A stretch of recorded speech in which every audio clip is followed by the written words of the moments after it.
It was a tumultuous week for Bostonians after the events surrounding Monday's Boston Marathon to the manhunt on Friday.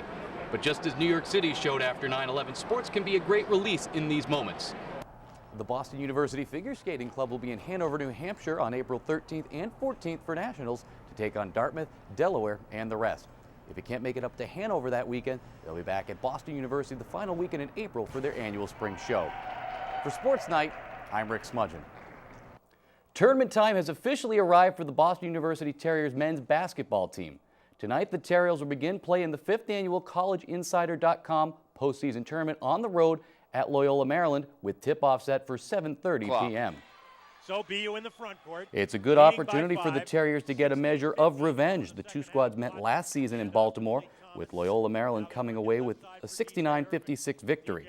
This is the third time in the past 4 years the Terriers have qualified for a postseason tournament. With no graduating seniors on this year's team, it will no doubt be a good opportunity for the team to gain postseason experience with hopes of getting back to the NCAA tournament next season. After tonight's game in Denver, the Celtics will be on hand when Lakerland celebrates the life of Dr. Jerry Buss, who died early yesterday morning. It has been a sad 2 days in Los Angeles following the owner's death yesterday. The Buss family is announcing that Jerry's 6 children, who have all worked with the team in past years, will take over running the team. Buss died of kidney failure at Cedars-Sinai Medical Center in LA on Monday. He'd been in and out of the hospital for 18 months following his cancer diagnosis. He was 80 years old. Following a successful trip north on I-95 over the weekend in Maine, the BU men's hockey team is in a tie for 4th place in Hockey East with 24 points. The team was without sophomore defenseman Alex Privatera versus the Black Bears, as he was suspended for the remainder of the season by coach Jack Parker for on-ice discipline issues. After playing to a 3-3 tie on Friday night, BU found themselves deadlocked again on Saturday night.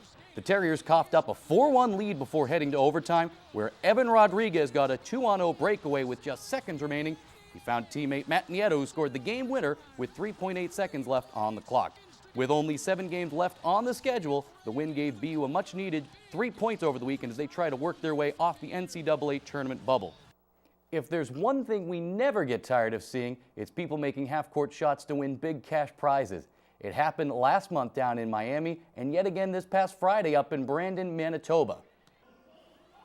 Gil Chung, the head coach of the men's basketball team at Brandon University, drained this half-court shot that won one lucky student at the game free tuition. The student, Mason Kaluzniak, won the opportunity to take part in a shootout for tuition contest during Friday's game. He was given the option to either take the shot or let anyone else in the building take it for him. Kaluzniak then called on Coach Chung, a former Brandon University basketball player himself, to take it for him. The shot was nothing but net, giving Kaluzniak free tuition. Kind of makes me wonder if we can get Coach Joe Jones here at BU to try to win some free tuition for a BU student here. The Atlanta Braves got a very lucky home run in their preseason game versus the Philadelphia Phillies yesterday. Many are calling the home run bogus, but we'll give you a look and you can decide for yourselves. The Braves' Freddie Freeman hits the ball to the warning track, sending Phillies left fielder Darren Ruff off and running. The ball falls right out of Ruff's glove and over the fence. The Braves got a 2-run homer thanks to that short wall, and one very happy fan got to take home a souvenir. Let's take another look at that shot. Ouch! That's got to be rough for, well, Ruff. The Phillies fell to the Braves 17-10. They'll take on the Braves again this Friday in Clearwater.